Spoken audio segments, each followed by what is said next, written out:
নমস্কার বন্ধুরা, আজকে আবার একটা নতুন রেসিপি নিয়ে চলে এসেছি। অন্যরকম স্বাদে, নতুন কিন্তু খেতে হবে অসাধারণ। আজকে করব পোড়া মশলা দিয়ে চিকেন, পোড়া মশলার চিকেন। শুনে একটু কেমন লাগছে যে মশলা আবার পুড়িয়ে কেমন? পোড়া মশলা কিন্তু খেতে হবে দারুণ। আপনারা ভালো করে দেখুন ভিডিওটা, আশা করছি আপনাদেরও ভালো লাগবে। আমি চিকেনটাকে আগে ভালো করে দই আর ওদিকে গোলমরিচের গুঁড়ো দিয়ে কিন্তু ভালো করে ম্যারিনেট করে রেখে দিয়েছি। দই, গোলমরিচের গুঁড়ো আর নুন দিয়ে ম্যারিনেট করে রেখে দিয়েছি। বেশ 1 ঘন্টার মতো ম্যারিনেট করা থাকলে বেশ ভালোই হবে। আমি সেই ফাঁকে ম্যারিনেট করে রেখে দিয়েছি চিকেনটা।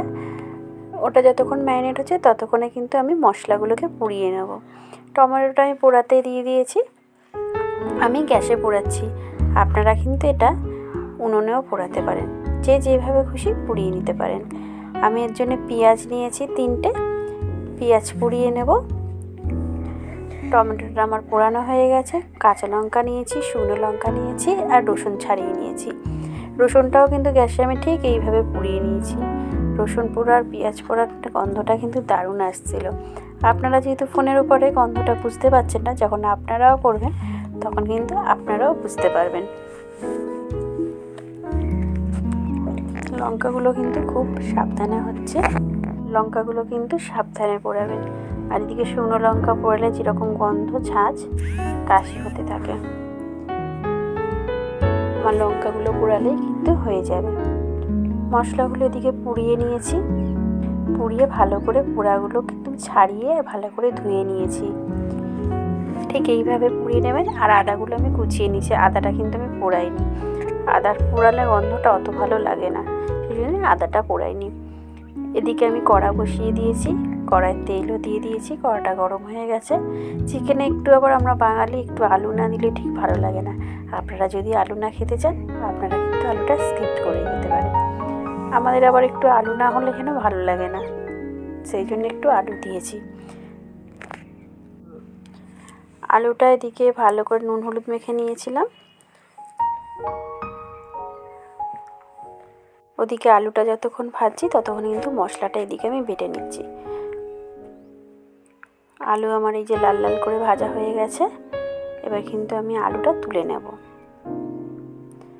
আলু তুলে নেওয়ার পরে ওই তেলের মধ্যেই আমি ম্যারিনেট করা চিকেনটা কিন্তু একটু ভালো করে ভেজে নেব।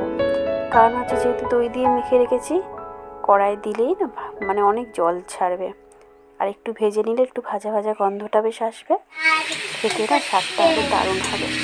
সেই জন্য এটাই কিন্তু চিকেনটা কিন্তু আমি জোরে দিয়েই ভাজছি। গ্যাসের ফ্লেমটা কিন্তু কম করবেন না, হাই ফ্লেমে দিয়ে কিন্তু আমি চিকেনটা ভালো করে ভেজে নিচ্ছি। এদিকে আমার পেঁয়াজটা বাটা হয়ে গেছে। পেঁয়াজ আর টমেটোটা, পেঁয়াজ টমেটোটা আমি একসাথে বেটেছি। আদা রসুন কাঁচা লঙ্কা এগুলো আমি একসাথে বেটে নিচ্ছি। আমি শিলে বেটে নিলাম, আপনারা যদি চান আপনারা কিন্তু এটা মিক্সিতেও বেটে নিতে পারেন। এই যে চিকেনগুলো বেশ একটু লাল লাল হয়ে গেছে। আর চিকেনে যে জলটা বেরিয়েছিল সেই জলটা কিন্তু একদম শুকিয়ে গেছে। চিকেন থেকে আবার তেলও ছেড়েছে। এই অবস্থায় কিন্তু আমি চিকেনগুলো তুলে নেব।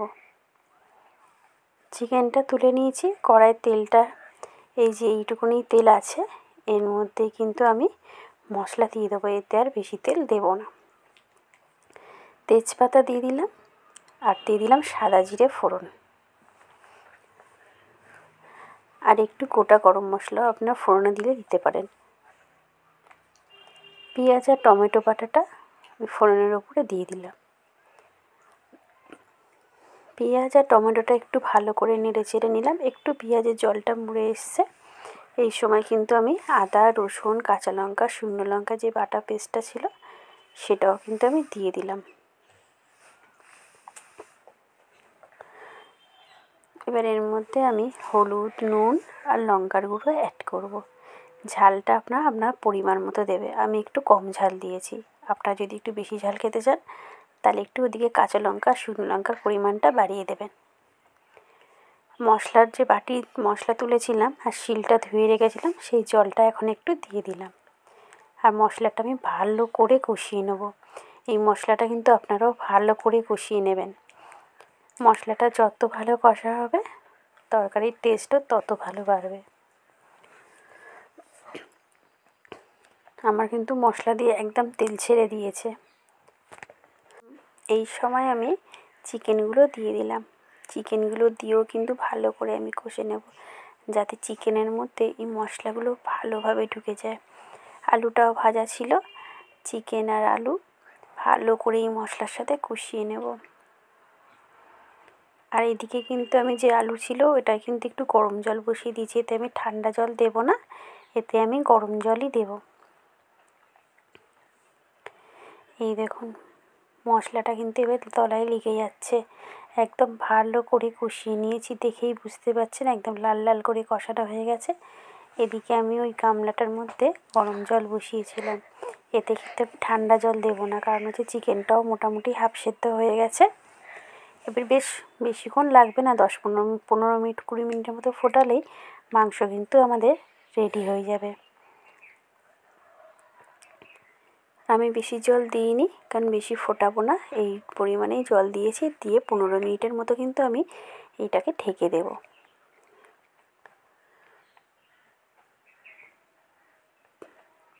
15 মিনিট পরে ঢাকনাটা খুলব। এই দেখুন চিকেনও প্রায় সেদ্ধ হয়ে এসছে, আর ঝোলটাও কিন্তু অনেকটা টেনে নিয়েছে। এই অবস্থায় আমি চিকেন মশলা অ্যাড করলাম। আপনারা যদি চিকেন মশলা কেউ যদি না খান, তাহলে কিন্তু আপনারা গরম মশলা দিতে পারেন। এই গরম মশলার সাথে কিন্তু আপনারা একটু বাটার অ্যাড করবেন। আমার বাড়িতে না বাটার ছিল না, তাই আমি বাটারটা দিতে পারিনি। এই সময় যদি বাটারটাও দেওয়া যায়, টেস্টটা কিন্তু অসাধারণ হয়। যেহেতু গরম মশলা আর বাটার দিয়ে তরকারিটা একটু 10 মিনিটের মতো ঢেকে দেবেন, যাতে গরম মশলার গন্ধটাও সমস্ত মাংসের মধ্যে ঢুকে যাবে আর বাটারের স্মেলটাও তরকারিতে থেকে যাবে। তাতে না টেস্টটা আরও দারুণ হবে। এই অবস্থায় আমি নামিয়ে নেব, কারণ একটু আলু আছে, এখন শীতকাল, আলুতে আবার একটু ঝোল টেনে নেবে। আপনারাও বাড়িতে করে দেখবেন, দুর্দান্ত হয়। যেহেতু পোড়া মশলা দিয়ে চিকেনটা করলাম, তাই পোড়া চিকেন